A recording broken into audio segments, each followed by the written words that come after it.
सरकार की तारीफ करती हुई महामहिम की आवाज गूंज रही थी, तो उधर मेरे कानों में हसदेव के जंगलों में आदिवासियों को जिंदगी देने वाले पेड़ों पर चलती हुई कुल्हाड़ी की आवाज गूंज रही थी।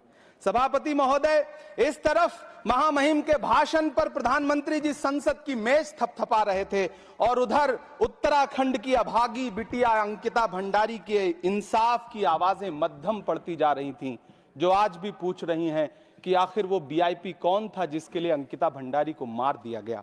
सभापति महोदय, इधर महामहिम सामाजिक न्याय की बात कर रही थीं और उधर उत्तराखंड के कोटद्वार में नफरती लोगों के खिलाफ एक बुजुर्ग को बचाने के लिए खड़ा हुआ दीपक, जो मोहब्बतों की रोशनी लेके खड़ा हुआ था, उसके खिलाफ कोटद्वार की पुलिस गंभीर धाराओं में एफआईआर दर्ज कर रही थी। और वो भी उस दिन हो रहा था जब उत्तराखंड के मुख्यमंत्री कोटद्वार में मौजूद थे।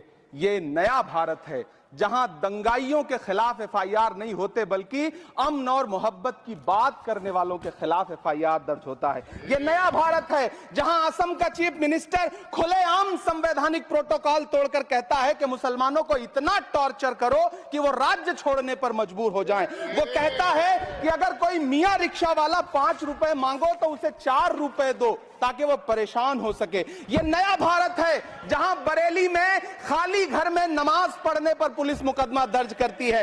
यह नया भारत है जहां क्रिसमस की तैयारी करते हुए ईसाइयों पर सरकार मुकदमा दर्ज करती है।